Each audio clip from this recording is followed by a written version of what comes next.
And we're back here as well, here on the Main Event second hour. Don't forget, live on YouTube, TME Media AZ, live from 8 to 10 a.m. Come and join us there. Then, of course, on demand after that on YouTube, and then over on Rumble, rumble.com/user/TME Media is where you can find all of our programming on Rumble, including The Real Matrix. A new episode on energy came out last Friday as well. Last two episodes of Education and Energy. Really good opening your eyes shows, folks. Check them out on Rumble or on your favorite podcast system as well. And Dale's feeling all bright and happy because he hasn't been immersed in that Real Matrix world last couple of weeks. Like, you feel all detoxed now? Well, I got a daughter who's kind of looking into this kind of stuff. She's a conspiracy theorist, and we talked about that one night. How much we don't need to get into. That's not Kendall, is it? No. I was going to say, because Kendall doesn't strike me as that. No. Kendall's a very straightforward thinker. Yeah, and logical. That's why I was like, there's no way it's my favorite one, Kendall. Oh, wow. I just had to say that to make up for my earlier comment. It's a prevalent thing out there. And look, I can tell you this, the podcast, your favorite podcast system, man, that thing hits at noon and it's like numbers go through the roof. I just happened to log in at like 12:30 on Friday to check something else. And I was like, man, what's everybody listening? I was like, oh, Real Matrix. Okay. Really? Yeah, so it's a big deal there. People are catching on to us, catching heat, as they say in the world out there as well. But Dale, they haven't recorded one the last couple of weeks. Those were in the can for the vacation weeks, and going to get started on it again this week. Going to get immersed into it. I guess the one good thing about that show is the fact that it's stuff that's been happening over the last 25, 30, 40 years. So it doesn't matter if it comes out this Friday or next Friday. Yeah, but we're learning new things about it coming. Yeah. Something happened. I was reading about something. Oh, I hope he does an episode on all this explosive diarrhea stuff and how it's the government's trying to get us all. I'm gonna have to text him today and be like, "Are you doing one on the explosive diarrhea?" Yeah, that's what I want to know.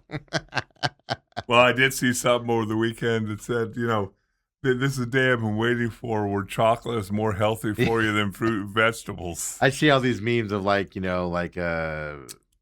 old aristocrats, like the royalty, like looking down on people. And it's all like, people that eat hot dogs at gas stations looking down on people that eat salads. Stuff like that.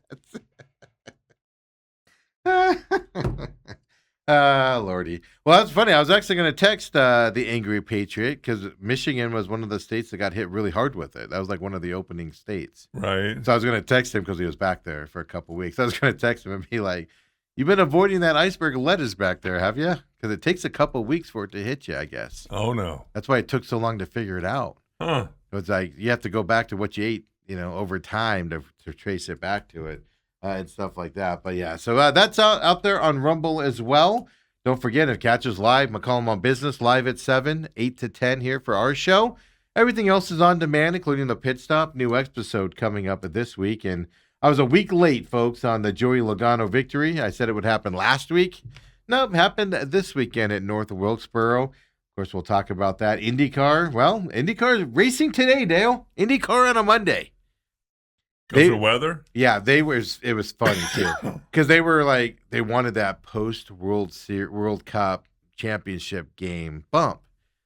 So then the World Cup goes into extra time and everything. So then they're like, okay, the race is delayed till after this World Cup game. And then they give us a new time and everything. And so the World Cup ends. And then you sitting there. They do all the post-game stuff or whatever. Then you go to Nashville, just torrential downpour. Everything's flooded. Everything. And they're like, okay, race is Monday.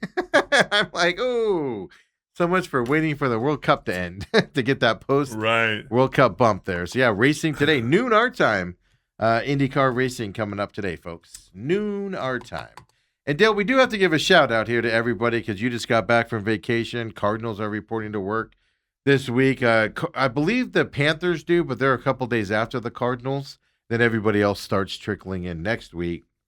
Hall of Fame games, the reason, folks. But we got to give a shout-out to all the people. Last week, Chandler, right? Basha and Chandler all started school last Monday.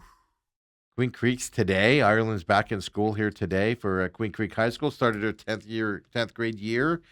And then, of course, next week would be Gilbert and a bunch of other districts, and then it just kind of funnels after that. So big shout-out to all the students out there, teachers, and wow, and everybody getting out there and stuff. So on Saturday night, I went to this function, get-together, for a bunch of Autumn's team. Glad to be around teachers because she's not teaching this year, so she's not doing that this year with all of them and stuff. And it was kind of funny watching the pre-teacher, school year's about to start thing from the teacher side. It was interesting. The grind. Yeah, it's just it's a tough job. Oh, with everything, not just, and it's not just the students anymore. It's the faculty and principal at Meridian.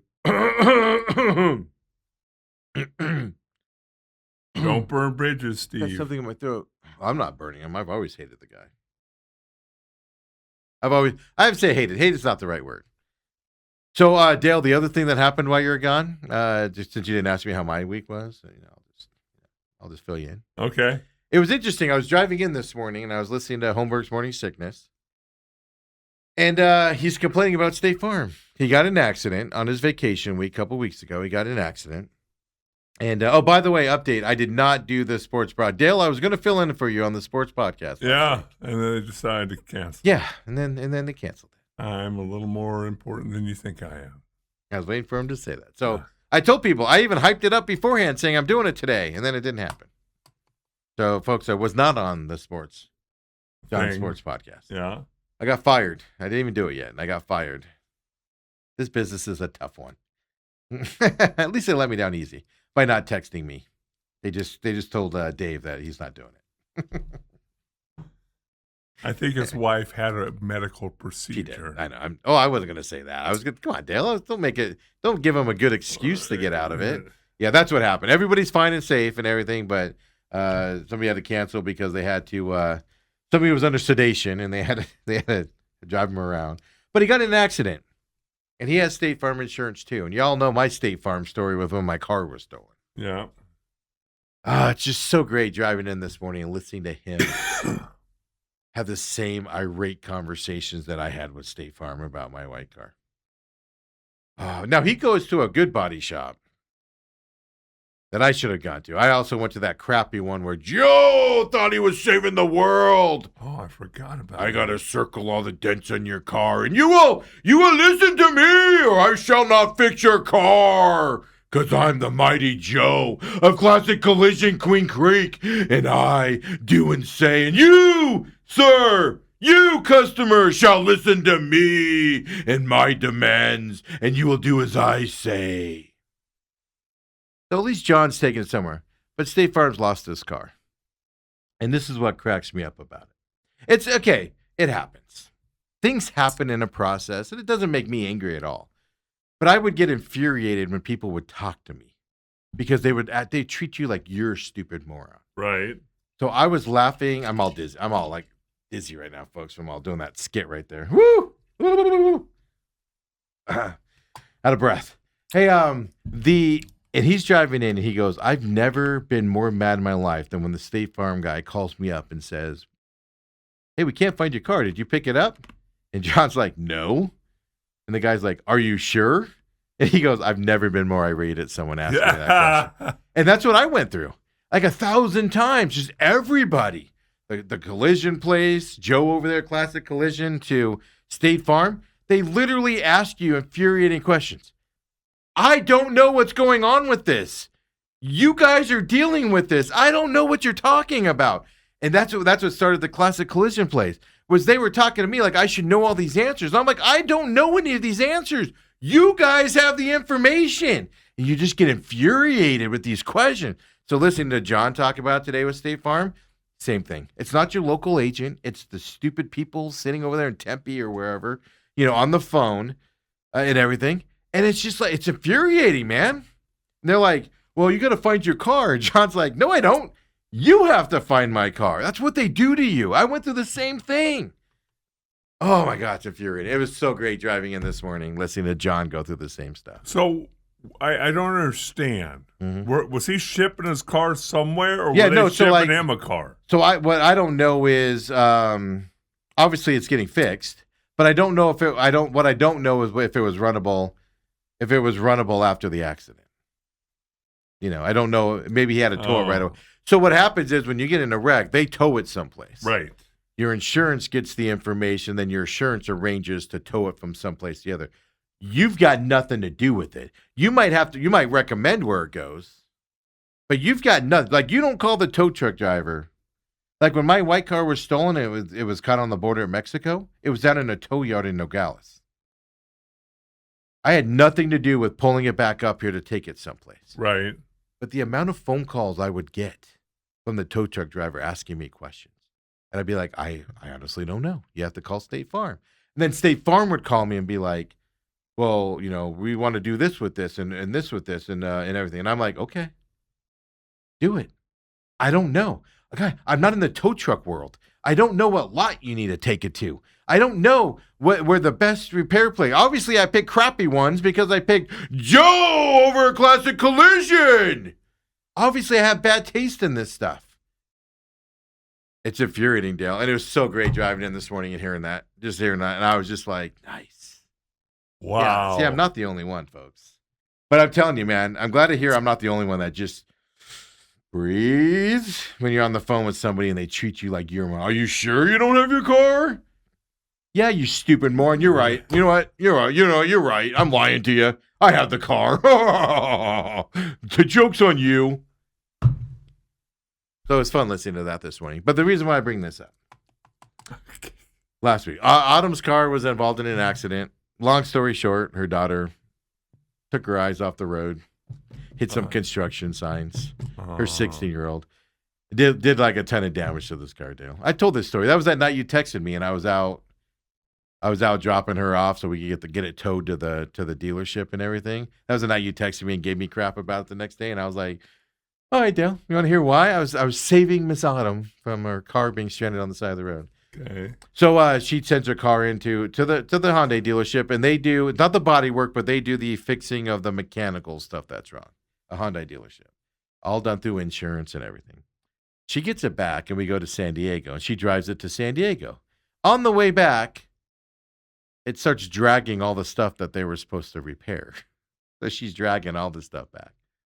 She makes the appointment with Hyundai again and goes and drops it off.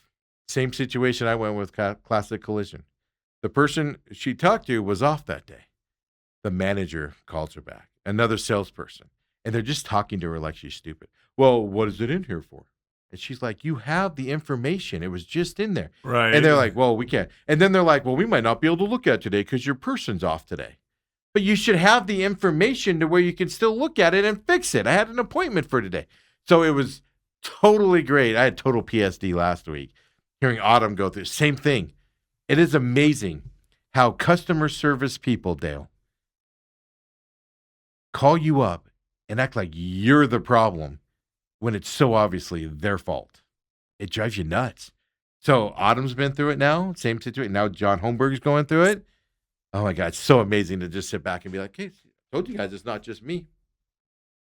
It's not me, folks. So you're finding happiness in John's torture. I'm not happy. Oh, I'm said just, you're giddy. I'm giddy because I'm like, see, I know that feeling. John was probably nice about it though, whereas I became not nice. Like well, Joe, I think like you Joe always over. start. Oh yeah. You always, at least I've been taught this since I always start nice. I start nice and then I get more direct, and then like with Joe with Classic, the third time he told me he's not going to go in and look at the paperwork that he has, and I need to tell him what's happening. And I've told him 72,000 times, I don't know. You have the information. Right. And he's like, well, if you're not going to tell me, we're not going to work on your car. You need to walk in. But the 70th time is where I was just finally like, all right, I'm just going to be an a-hole to this guy. So anyway, so I did. It was fun. It was fun to listen to those stories last week. And it wasn't happening to me. That was the best part. So this was last week? Well, Autumn's thing was last Monday. Oh, so John's was this morning. Yeah, you should have seen that. I've never seen so many F words put together And Autumn's texted me after she hung up the phone with a Hyundai dealership, and she went through that. And I just was like, in my mind going, see, infuriating, isn't it? I just fix it. You have the paperwork. Yes. I made an appointment. You have the paperwork. Grab the paperwork and fix it. Do your job properly, please. That's all I'm asking you to do. And they call you. Oh my God. If I was when he said that today, I was driving. Me and Ethan were driving up to the Chick-fil-A to grab breakfast on the way here. And he said that, and my blood started to boil. Because if that State Farm guy would have said to me, "Are you sure?" I probably would have lost my mind. Do you have your car? Chad's like, "No." The guy's like, "Are you sure?" Oh my God. John's explaining it. I was just like, blood was boiling again and everything. Took you right back to that spot. It did. I don't know what's happening in this world, man.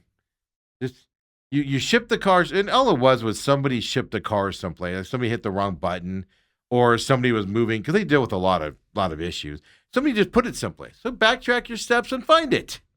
You don't need to be calling me and asking me to do it. Well, and I heard, because his is a 2026 Bronco. Yeah. And it's got a tracker on it. Yeah. So you can track it that way. Yes.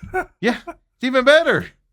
It's just infuriating, man. It's just infuriating. There's something with State Farm, how bad they suck nowadays. They're just awful. I'm not talking about the independent agents. I'm talking about the company as a whole, and everything. At least he's got a good body shop. He's been with that body shop. I don't know if they still sponsor him or not, but he's done with them a lot and everything. And even now I'm like, man, I'm going to start taking my cars there.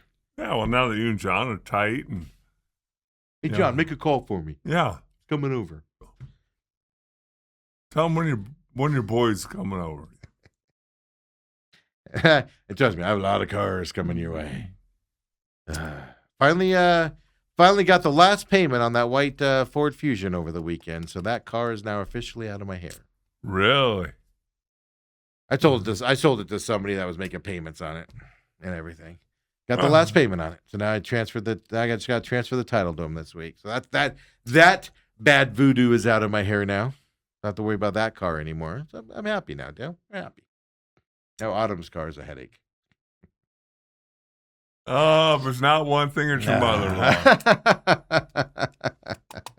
Robert says a card exec betting and winning on the cards is probably the most competent thing they have done in a while. This story cracks me up, Dale. And it cracks me up just because, Cardinals are like, oh, we like this guy, we don't like that guy.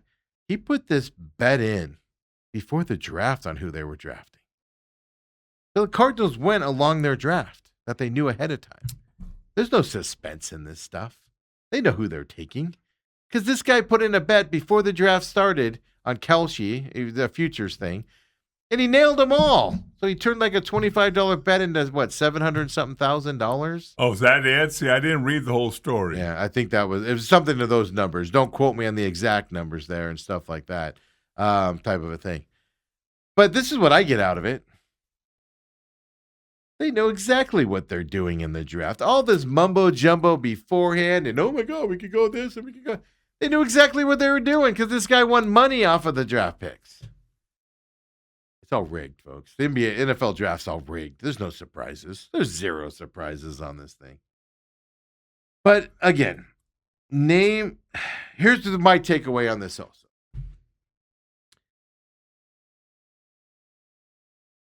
There's no other way to put it. It goes back to the owner. He's just hiring the wrong people everywhere. Just think about all the controversy. Show me another NFL entity that has constant problems within their organization. And I'm not talking players. Take the players out of it because players are different. But I'm talking executives, people around the business that are getting arrested, DUIs, all of that stuff. He's hiring the wrong people, man. And it's just, and I'm a believer of you hire people that you fit most seemingly with. Like if you're a calm, relaxed person, you hire calm, relaxed people generally. If you're a good person, you're looking for good people to hire. If you're a bad person, you look for bad people to hire. If you don't care about the rules and you're not existent in what you're hiring, well, you tend to get some bad apples in there from time to time. But how many times now, from the owner's accusations, let's start with that, then to DUI with the general manager. Now this guy gambling, and there's 1,000 things in between from that level.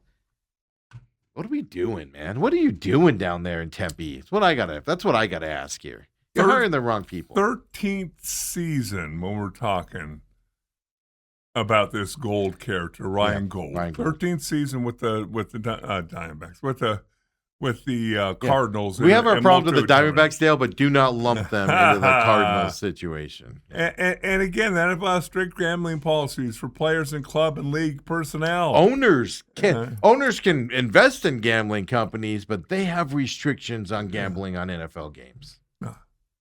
Yeah, he was the director of college scouting. Yeah, suspended indefinitely last week for violating the NFL gambling policy. Of course, his lawyers say the accusations are blatantly false. It says his client is appealing the suspension. I'll tell you this. The NFL ain't suspending him unless he's got proof of it. Right. Period. End of story. But he placed a $25 wager parlaying the result of the team's first 5 draft picks, including Carson Beck, folks. $732,500 in winnings is what I saw was reported. That's a big number. That's a big number. But I took 2 things out of it. One, Michael Bidwell isn't hiring the right people. That is, if that wasn't obvious before, it becomes more obvious when this stuff happens. No other organization is having this happen to him. Only one. Do what you want with that as an owner. Do what you want and say what you want about Michael Bidwell and his hiring practices. Where there's just always some controversy with people that he hires in his front office. Period. 2, he nailed the first 5 draft picks in a parlayed bet before the draft. The NFL draft is slotted, Dale. You know how hard that is? All it would take is one person. He knew their top 5 people that they wanted to draft, and then you just kind of hope they're there. Like, he didn't say Cam Ward's going to, or Carson Beck's going to be the 3rd round pick. He didn't say that. He just said who the draft picks would be. And not one person stepped up and took somebody beforehand, so that those 5 picks were good.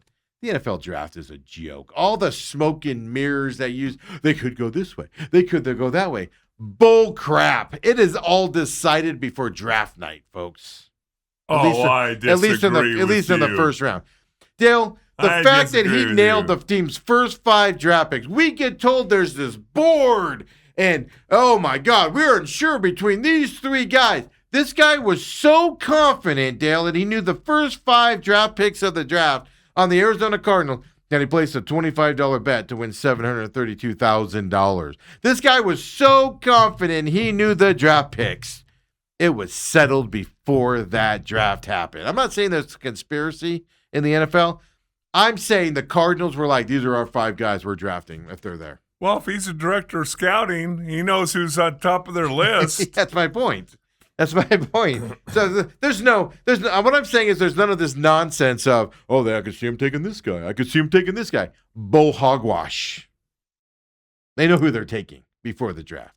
If they're there. They know 100%. But you can't just brush over if they're there. Or maybe he knows that all the guys they're taking are taking a round ahead of where everybody has them ranked. Well, that's the thing. That's my point. He's like, Carson Beck. We'll take him in the 3rd, but nobody else is going to take him to the 3rd. You know that stuff as well in those war rooms. You have an idea where other people have them slotted. You have an idea. Yes. But you don't know. I know. Those are my 2 takeaways from this, Dale. Steve, it's $25. Now, if he put down $25,000, that's I know. Then I'd kind of go, whoa, Yeah. So to your point, he did put down the top 5 guys that the Cardinals had on their board. Like, if they're there, we're taking. And it's $25. You lose $25, you lose $25. Who cares? See, it says $25 is your 5. I get it. So that tells me, in all seriousness, the Cardinals got their top 5 guys in the draft. So that tells me. Or maybe he disagreed with them. At least They're like, make a go. they're like, why are you lobbying so much for Carson Beck? At least I gotta make some money on the side so when I get fired when these guys can't play. He's like adamant about Carson Beck in the third round. He's like, guys, I'm telling you, this is the position is what we need. And everybody's like, why are you have money on this or something? You're really into this. He's like, money? No. I just think it's really good. Overhyping it. It's just that it's the Cardinals. Yeah. It's that it's a couple days before training camp. It's that they still don't have Carson Beck signed. It's that they don't have their quarterback signed. Or happy, I guess. He is signed, but unhappy in Jacoby Brissett. Yes. Yeah, he's got a contract. So. But it's like one thing after another, and then you lump this on top of all of that. See, and I'll separate, like I said, player problems and front office problems are almost different because those are negotiated differently. Your GM, this guy is a college scam. Those are direct hires of the owner or somebody the owner's hired, right? Directly from that perspective. You have more control over that and the ethics and things that you're hiring those guys. And it's not a good look when you have multiple people. Well, who's that guy that narked on the Cardinals? I forget his name. Ryan, one of the Donahue brothers. Not Donahue. That guy. I forget his name right now. But he narked on the Cardinals, though. He had a huge drinking problem, right? And all of that stuff on top of it. And then Steve Keim gets the DUI. It's just as somebody that hires people and has for a living for 20-something years, your hires are a reflection of what you are looking for and what you flock to. It's kind of like your dating pool, Dale, right? You tell your daughter all the time when they were younger. You might tell them now. I don't know what their situation is, besides being married. But you might tell them, hey, be careful you date. And then if you start seeing a trend of bad dudes or guys that act a certain way, you go, hey, you're flocking towards some character flaw that you probably should correct that and look away from that kind of a deal. That's where I feel like we're at with Michael Bidwell right now. Stop it. Stop hiring the people. If you want to hire him, stop. Hire the guy you don't want to hire. That's probably the right dude to hire. Do the opposite? Yeah, because the guy you are hiring isn't working out. The George Costanza? Yes. So be like, I don't like that guy over there. Well, hire that guy.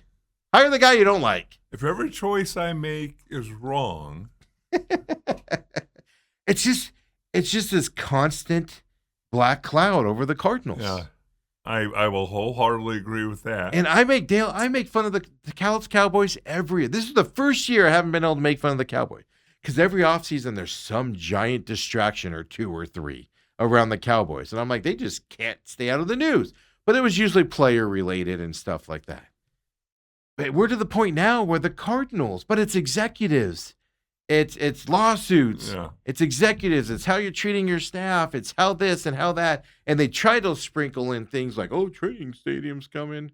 We got this new training building we're going to build that they haven't done anything with since they fake put shovels into the ground 6 months ago or whatever it was. I saw a sign. Yeah, there's a sign now? Yeah. Yeah, then no future home. No dirt's been moved at all. No? So, no, nothing. Joe by there last week, maybe a week and a half ago. It's just this constant thing.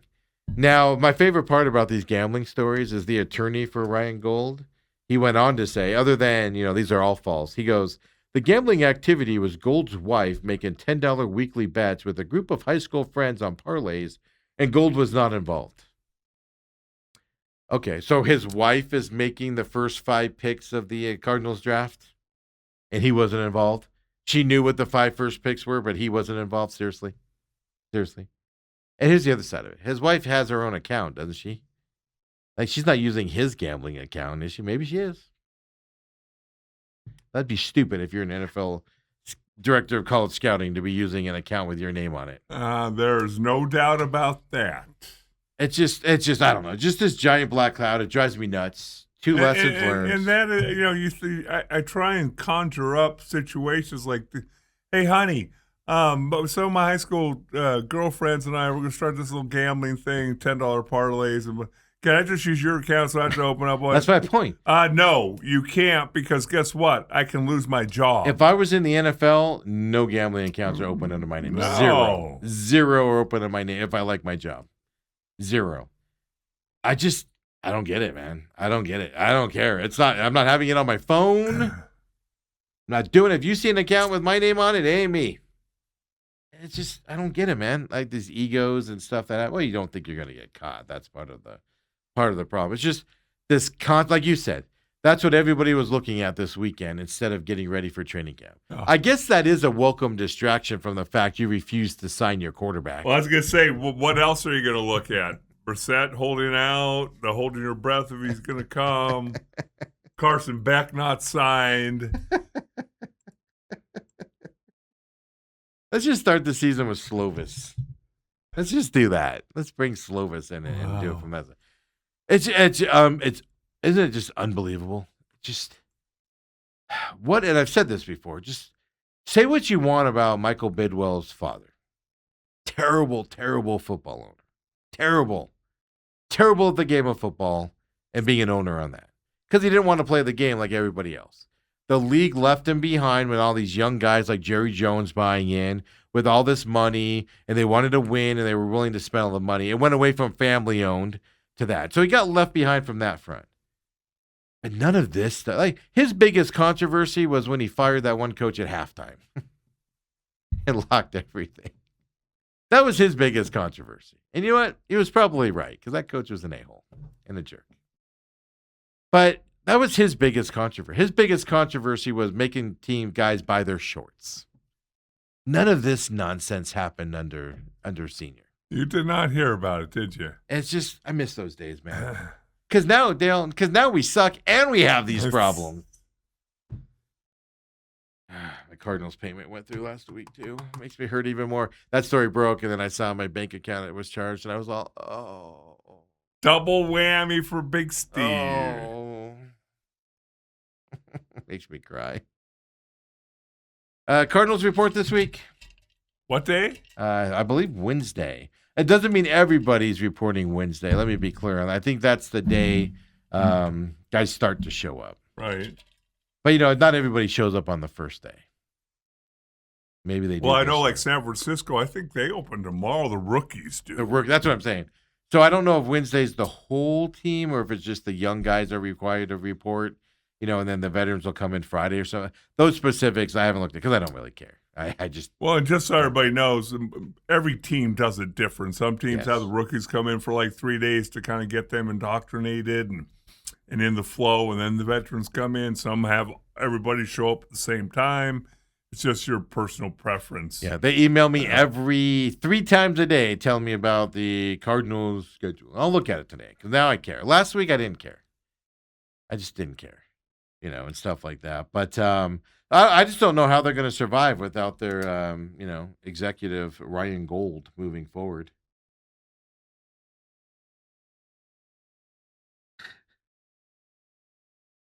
All right, so here's the note I got here. Wednesday, report to training camp. Thursday, first practice. So everybody reports on Wednesday. Okay. Thursday is going to be first practice. Friday's the first open practice if you guys want to go out there and stuff like that and everything. I know Friday and Sunday are open practices. I don't know what's happening Saturday. But if I remember correctly, I believe it's a closed deal on Saturday, like a workout day or something like that. So Friday and then Sunday is the open practice. I do know that for a fact because I do remember that because I was trying to find like a club level day. They do those sometime. And I was looking at those dates coming up. And August 2nd is one of them, but that's the way it looks going into this weekend as well coming up here. Then we get the Hall of Fame game, Dale. Yeah, and that is one of the reasons why the entire Cardinals players, all of them, will be in early because they play a week earlier. Yeah, well, the guys that are going to get cut play a week earlier. If you're a veteran, like if you're Browning or one of these guys that's kind of on the edge of making this team, and they're like, hey, you're playing the Hall of Fame game. Yeah, you got to step up because your career as an Arizona Cardinal could come to an end here pretty quickly if they're making you suit up for that game. Am I right, Dale? Depends on the organization. You know I'm right. You know I'm right.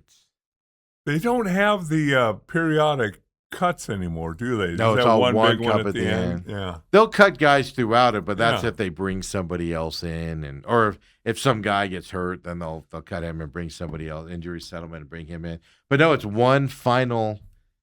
Because what was happening, and it happened when I was playing, that all of a sudden you're in that fourth preseason game, and you really either want to play the starters for like 2 series, and then because it used to be 10 days, almost 2 weeks before your season opener, so you play them 2 series and get them out, but all of a sudden, you have a 90-man roster, and 12 guys are hurt. And there's guys who have to play in that last game that you don't want them to play a half or 3/4. Yeah, they have to. Or if 2 people get hurt, all of a sudden Dale Hillstrand is throwing his pads back on and going back out there. Because you've gone from 90 to 75 to 60. You only have 60 guys on the roster. That's why they kept it open. Yeah. Was because nobody plays in the preseason anymore. Coach, I'm not putting my pads back on. The Rams' philosophy and the Niners' philosophy is, if you've made the team, you don't play in preseason. I'm going to be interested in, that was the problem with Gannon. They didn't play in the preseason, and they sucked when the season began. I want to see what LaFleur does. He seems very pro player. Are we going to see a bunch of guys not playing in preseason again with a new offense out there? Well, here's what I hope to see. The fact that you're coming off a season with 3 wins, and there's many question marks about you going into this year.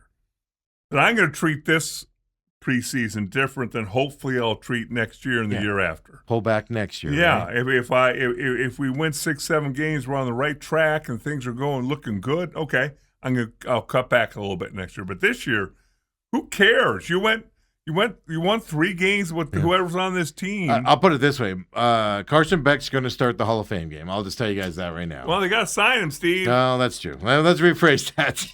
Slovis is going to start the Hall of Fame game coming up here.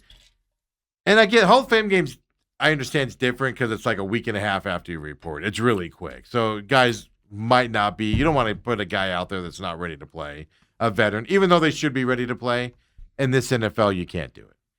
But I'll tell you this, I want to see Marvin Harrison in game 1, the game after that, and the game after that, and the game after that. I want to see him out there and throw him the damn football. Force it to him. Throw some challenging balls up there. I want to see what he could do in this offense. And catch the ball in game time decisions. Get them all oiled up, lathered up, and ready to go for the season. I want to see Love out there a little bit because it's an NFL game. I'm not saying have Love out there the whole game because he's a rookie. But I want to see him out there a little bit, getting some NFL work in against lower tier NFL guys, right? But definitely if the starters are out there, get him out there. Get him prepared for the season in the preseason game 1 and 2. The third game, bench him if you want to. But get him out there for extended times, couple drives, 2-3 drives, which means first quarter, maybe part of the second quarter, and see what they do. You got to do that. These guys coming into the season in game 1 is the first time Love sees the field is a joke. The joke. Well, and the thing is, it's not like you're not going to be playing your first team offensive line. You got everybody's got to get into the groove. Yes. Got some new guys. Paris Johnson was out for the last 5-6 games last year. You got to get them all going. But Dale, they might get hurt. Yeah, they might, and that's part of football. Yeah, they get hurt in week 1 too. Yes.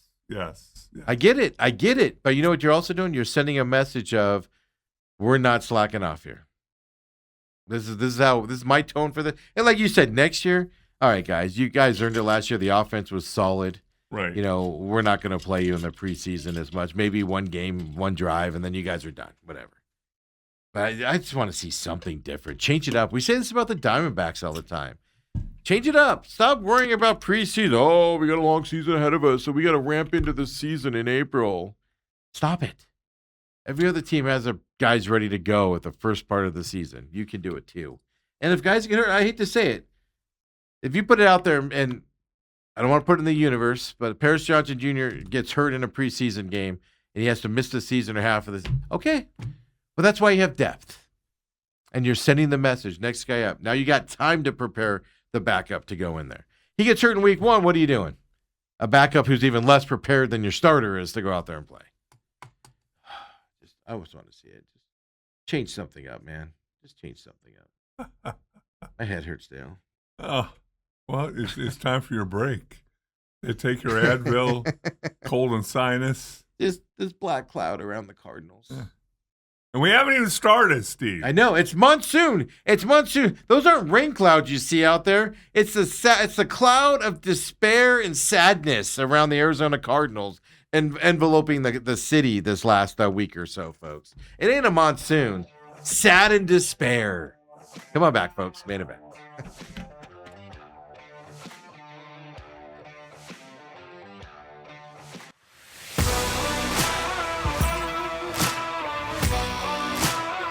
And we're back here. Main event. Before we get into baseball, let's get caught up on the YouTube chat. Don't forget, YouTube Live. TME Media AZ is where you can find us.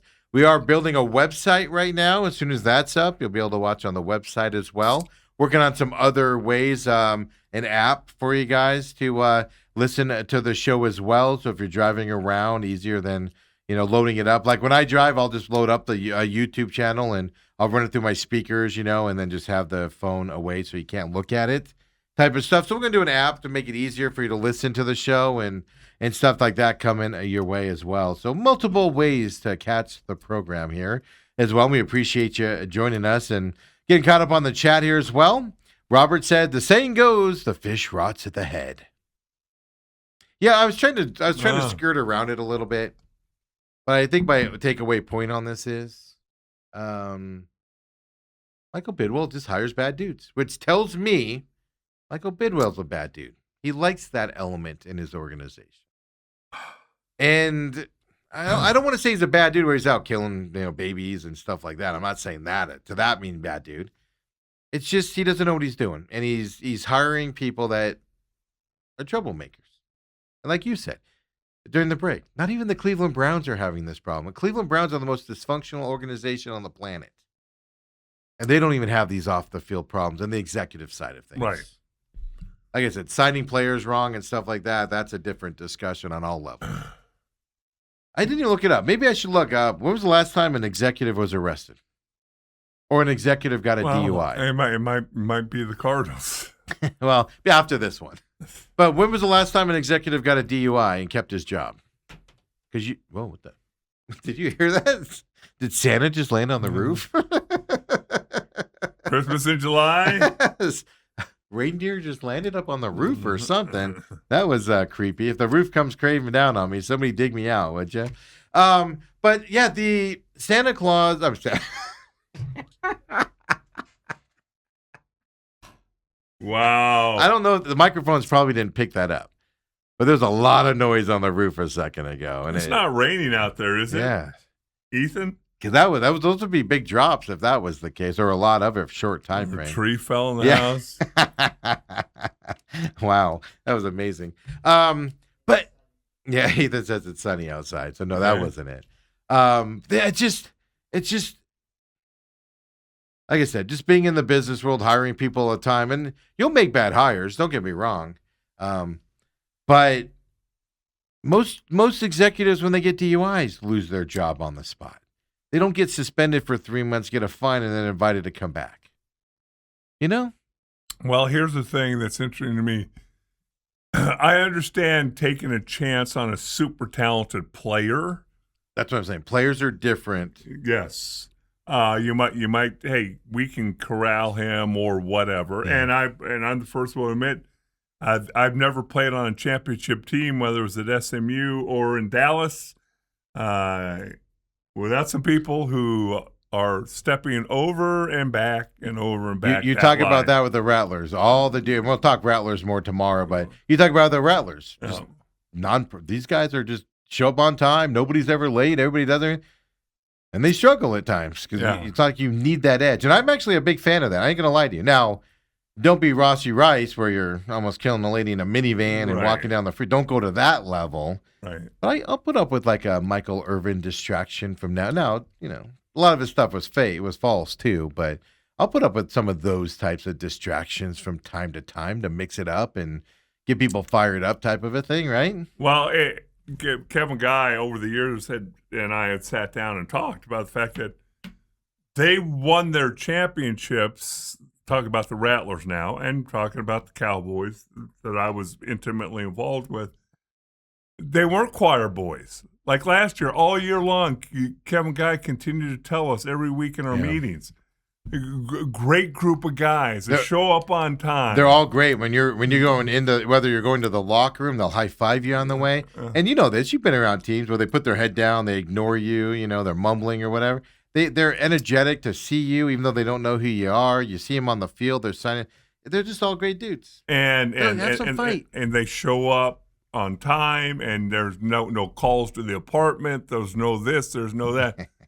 He said, thing is, we won championships when I had to go to the apartments a couple times, or when this guy sidestepped something and whatever. So it's always interesting. But when you're talking about the people who represent your club in the front office, there's been a few too many.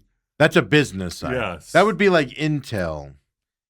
Intel CEO and CFO and, all these board members all of a sudden are having all these legal problems. Well, we've hired the wrong people to run this company, type of a situation. Mm-hmm. Now, that's not as public. I get it.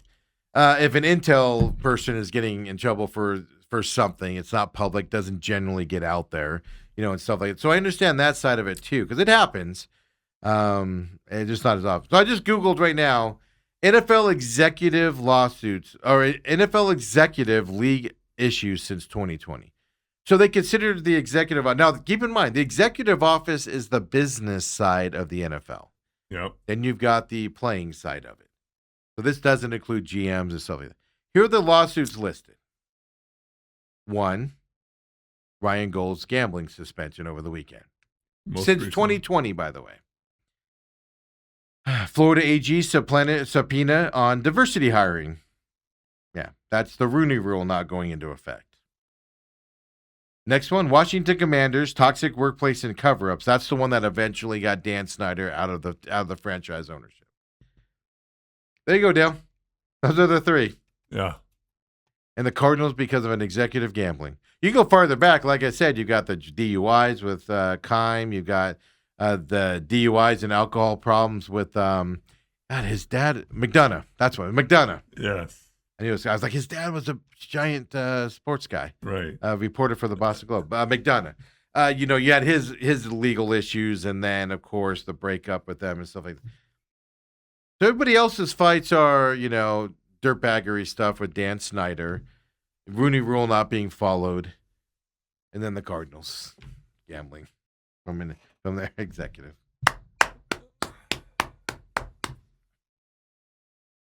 That's your Cardinal, Steve. We give your hard-earned money. Let me just Google GM legal issues since 2020 as well. I'm just going back 6 years.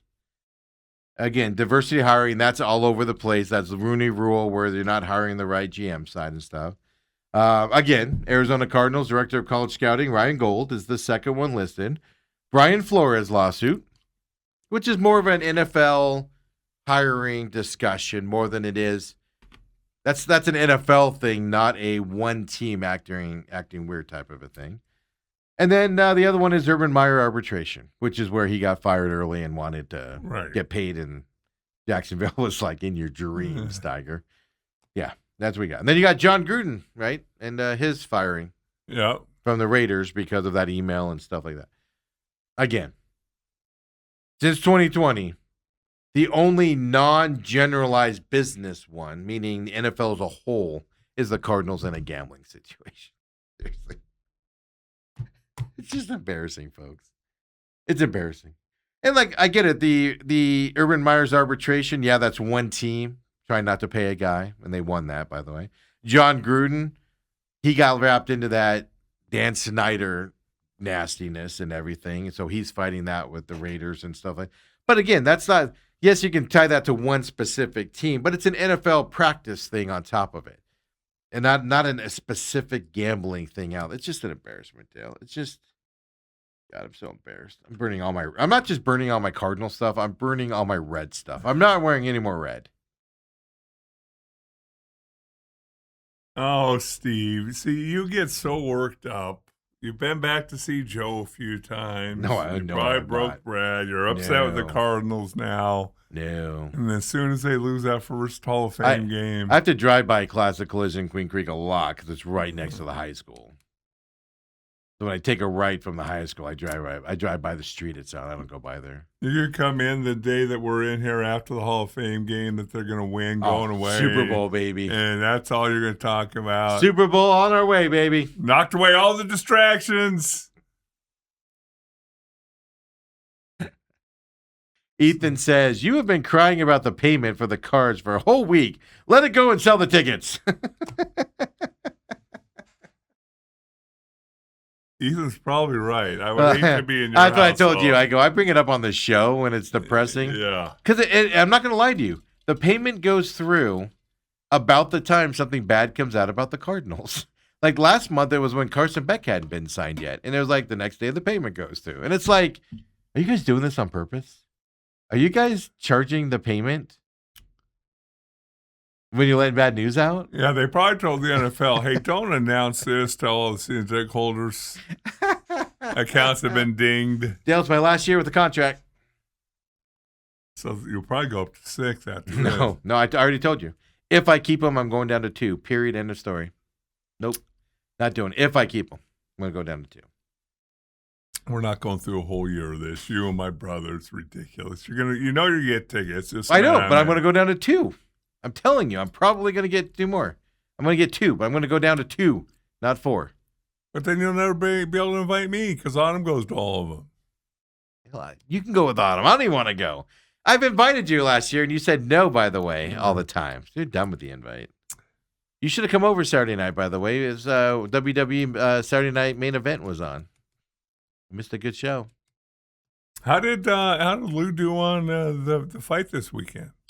Are you talking about the McGregor one last week? Well, or I know that was last week. Did he poo-poo it as much as I thought he would when he was in? He made bank on that one. He had a lot of picks right on that McGregor fight weekend. Okay. Yeah. No, he made fun of me for poo-pooing the last 2 fights and how garbage they were. Because he won. He won his bets on them. He nailed his bets. I mean, he didn't say McGregor was going to quit, but he won like... Quit! Yeah, he quit. He blew that. his knee! Dale. Oh, Stephen McCullum the third. You know who fakes a knee injury so he doesn't have to fight? Oh, Steve. Conor McGregor. Steve. That's disappointing to come from you. It's you guys complain about the World Cup flopping left and right, and then you watch that McGregor fight with that flop that happened. Wow. It just gives us Irish people a bad name when that stuff happens, man. That's all I'm saying. McGregor, McCullum, same family tree. Robert says senior, meaning Bidwell Senior. Bill Bidwell, Michael's dad. He said Senior's biggest controversy should have been paying Tillman's signing bonus of $21,000 in 3 installments. But that's standard practice, though. I hate to tell you that, but that's standard practice, folks, around the NFL. But I agree. $21,000. That was when Pat Tillman was a rookie, and they signed him. And his bonus was $21,000, and he's like, "Oh, well, over 3 payments, we'll give it to you." Right. I know.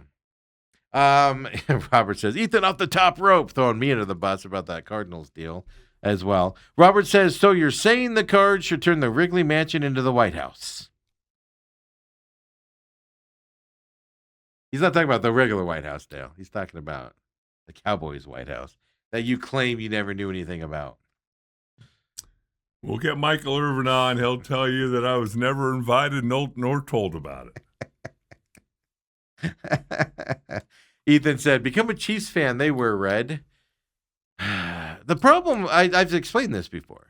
Like, I don't hate the Chiefs. I don't like the Chiefs. I don't hate the Chiefs. I've been to an astronomical amount of Chiefs games in Kansas City in my life because that's where Ethan's mom's family's from and stuff like that. So I've been to a lot of games there. I've never hated the Chiefs. I've never liked them. But remember how crappy of an organization they were until they got Patrick Mahomes and Andy Reid? And they're headed back that way, folks. Their owner is not a good owner. Their owner is cheaper than Bidwell is and stuff to that effect. When this run is officially over, they're going to go back to just mediocrity for a ton of years, just like they were before. They did what some reason Michael Bidwell can't get out of his way to do. They hit a flash in the pan and got Andy Reid, got Mahomes, got all these players, and boom, they started dominating. They just happened to they got out of their way for a couple hires, Dale, and now look at them. Well, and Michael Bidwell cannot get out of his way. The thing you always you look at the Kansas City Chiefs and their ownership in that poll that Arizona is always the bottom of. They're right with them. The players voting on all the stuff around the organization. The Kansas City Chiefs are a tick or two above them. Their ownership is not. They don't. The ownership won't get them new locker rooms and stuff like. And their locker rooms are terrible, folks, for NFL standards and things like that. It's just they one day woke up and decided, let's do something different and get Andy Reid in here. And look at him now. And let's trade up 17 picks and get Patrick Mahomes. In the car. Here's the difference. The Chiefs did the move to get Patrick Mahomes, and the Cardinals just say, "Oh, we really wanted him." Yeah, that's the difference. Hoping he fell to us. That's the difference. So I couldn't switch to the Chiefs because they're going to go right back into the cellar again coming up here. It's just like the Patriots. They were god awful. Robert Kraft comes in, gets lucky with the big Bill Belichick. I mean, let's face it. Bill Belichick had failed everywhere he'd been before. Gets lucky. Lightning hits a bottle there. Now he looks like a genius. And what's happened since that lightning a bottle hit? Mediocre. Now, I know they made the Super Bowl with Vrabel here and stuff like that. But, just you got to get out of your way, man, as an ownership. That's all you got to do. Just get out of the way.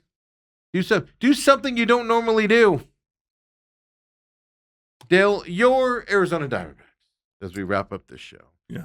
First of all, before we talk about anything, throw up the NL wildcard standings, if y'all will here.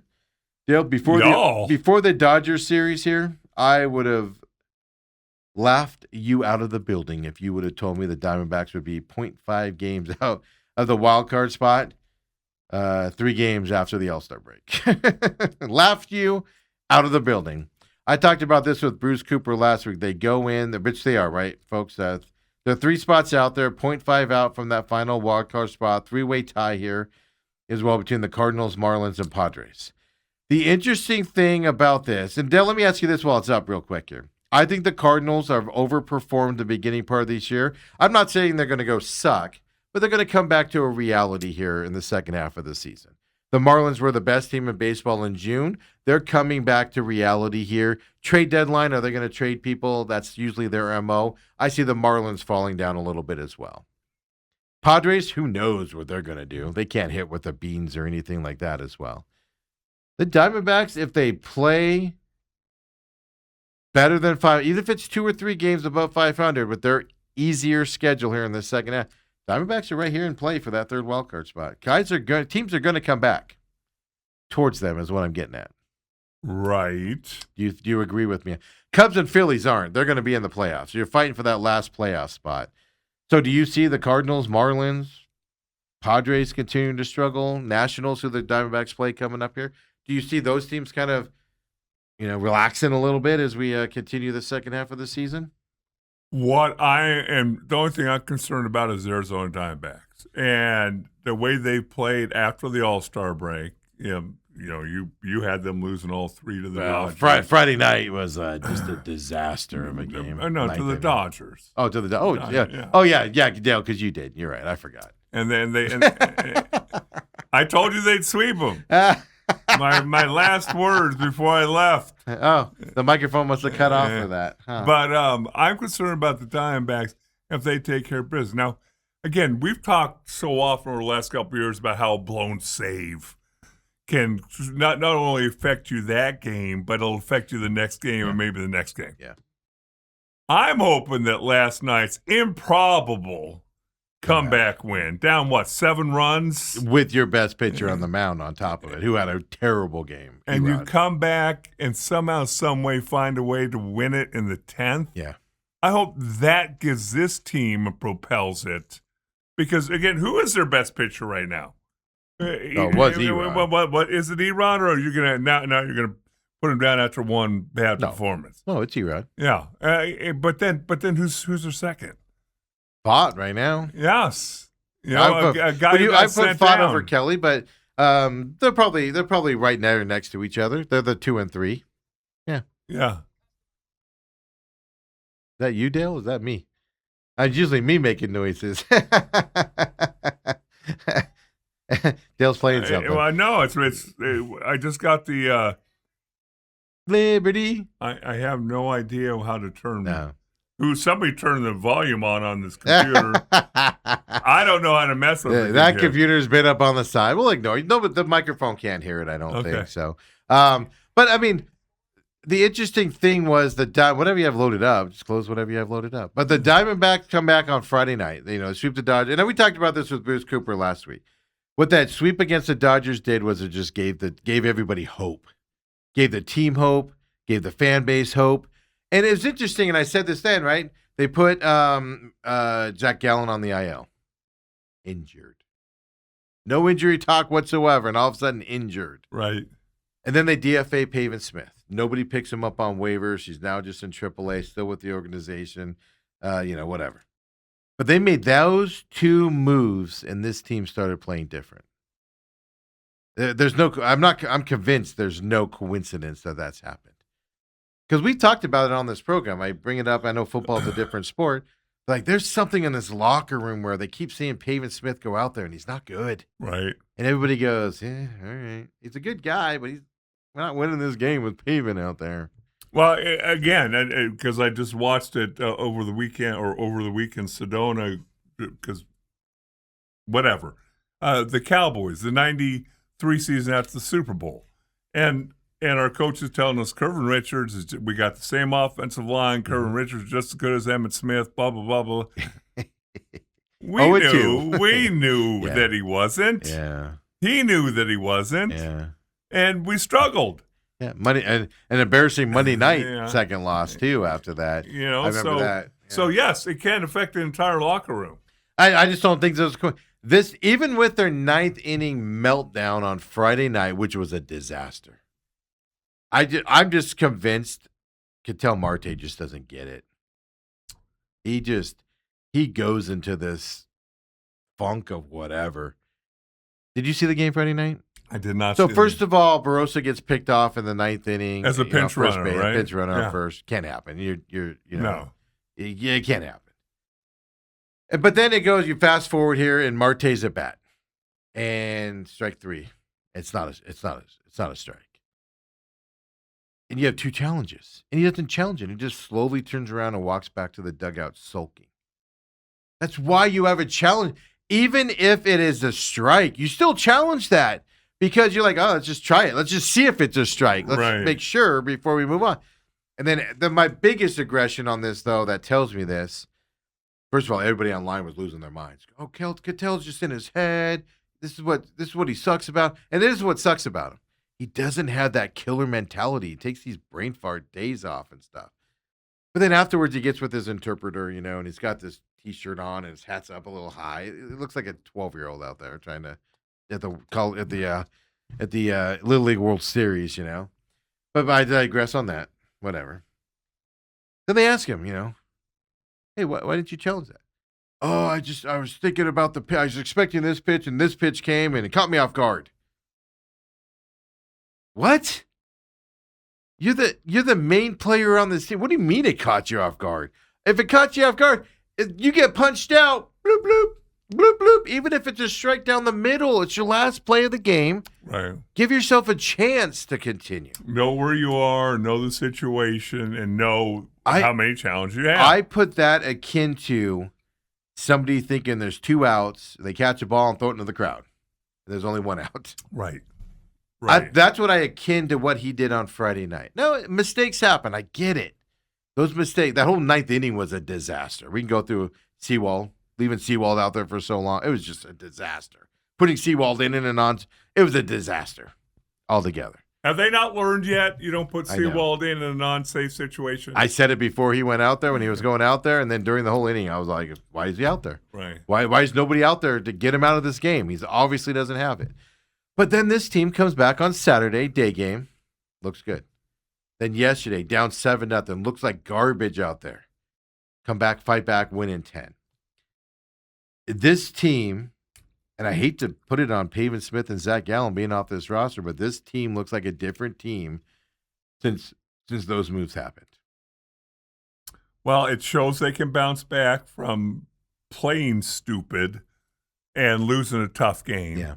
To win the next couple, and now you got the A's coming in. The A's are way down in the American League standings. They were leading that division, Right. but they haven't been better than 500 right all year long. So yeah. a chance to keep this thing going, and before you know it, Steve, we're gonna.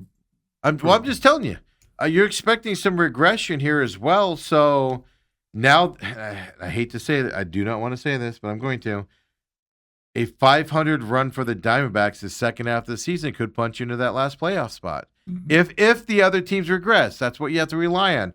But that's why you need to win games against these teams coming up here to get going. So, yeah, Athletics starting tonight. Yes. There's no break today, right? Yep, 6:40 p.m. today, 6:40 tomorrow. Now Sirocco, they're saying is a couple weeks out still, which kind of surprised me. Let it be sooner. And everything. AJ Puck's down. The other thing to keep an eye on, Corbin Carroll, hyperextension of his elbow, right elbow on a swing yesterday, listed as day-to-day for him. So something to keep an eye on that, Corbin Carroll, which I know he hasn't been hitting well, but you need him out there, Right. 100%. But it was just fascinating. This team just looks like a different team since those two moves were made. Now, me and Bruce went round and round about this last Tuesday. I think Zach Gallen's pitched his last game as an Arizona Diamondback. Now, at that time, we didn't know that he was going for a second opinion. Now that I know he's gone for a second opinion, I'm telling you, he's pitched his last game as Arizona Diamondback, whether he's really injured or not. Yeah, because he signed a 1-year deal, Yeah. correct? Yeah. So, and you're not bringing him back. Hopefully, you're not bringing him back. But I think he's pitched his last game. So you've got to get with Brandon Pfaadt. Now, you can bring up the young kid again, Cabrera again, if you need to, and stuff like that. But I think, do you think we've seen Zach Gallen for the last time, at least this year, as an Arizona Diamondback? Unless he comes back for the veteran minimum. Now he's got a contract. Even then, you don't want him. No, you're saying the rest of this season. This year, I'm talking about. Yeah. No, Dale, he's going to get a $30 million contract next year, like they said last year. Yeah, that's what they thought. Yeah. Now, I think the way this team's going, if this continues, I don't think you'd bring him back. You couldn't. Well, like I said to Bruce, who are you taking out of the starting lineup right now? Because Pfaadt's pitching unbelievable since he's come back up. He's won all of his starts. Erod a blip here, but he's your best pitcher at this point. Merrill Kelly's rebounded these last couple starts and pitched well. Last 3 starts for him, he's pitched well as well. Now, you do have that open spot there with, because Cabrera went down before the All-Star break, but you're not taking somebody out. I would even argue even more. Bring up for a 5th game, bring up a young kid from the minors for every 5th start. And get a young kid up here where nobody has any scouting on. Give him a taste of the majors. Let's see what he can do. How far is Sirocco away from coming? I saw a couple weeks is what I saw. He's pitching. Let me pull it up here really quick for you. Let me make sure I'm factual on that. Tori talked about it as well. Sirocco update. I think he's pitching, whatever that is, off the, practice game or whatever they call them. I'm looking it up real quick to get factor. I think he's doing that this week. Let's see. Early August return is what they're looking at as a new update. So you have to buy some time with the spot here, for a couple weeks. It's what you got to do and everything. But so early August. So yeah, bring up young guys. Right. I'd rather see you go out there and pitch than Zach Gallen at this point. Do a bullpen game. For a game. And AJ Puck's hurt again. Just can't get healthy. No, all these guys that we thought coming after the trade deadline, they keep re-injuring themselves, which again, if it's one guy, well, here's the other side. Lawler, they said that they did imaging on his hamstring again, and it hasn't fully healed. He's been out forever. How's that hamstring not healed yet? Well, Lawler, come on. Well, that's the problem, though, Dale. You can't even bring him back up until that thing's beyond heal. That thing's got to be myopically attached here for him to come back. I think he was hurt coming out the birth canal. Oh, is he Conor McGregor? He pulled was he Conor McGregor before that fight? He pulled his hammy. Yeah. went into that fight all injured. So I don't know, D-backs, Athletics. This is going to be a fun series. Athletics have a lot of talent, folks. They will beat you if you don't pitch well against them and you don't hit and everything. They're not world beaters, but they will beat you. Right now, they are at the countdown. Oh yeah, they've really 42-57 on the season here as well. Here's the thing though, they're 21-34 against teams above 500. Dale, your Diamondbacks are 19-34. Going to be 22-34 after that. Well, except for the fact that Athletics don't have an over 500 record, but so no. It's football season, Dale. Are you excited? Nope. It ain't football season. It's Hall of Fame time. August 6th. Is that when it is? Yeah, you fly in there to do the show and interview Larry and No. Michael and I did. I watched Emmitt Smith's induction ceremony last week. It just happened to pop up, and I was watching it. Yeah. I noticed someone he didn't shout out.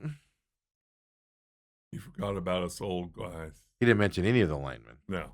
which is weird for a running back, isn't it? Unless you're self-absorbed. Unless it's Emmett. Because you don't have holes unless you. He found that out when he got to Arizona. Yeah. You don't have holes to run through. You don't go anywhere.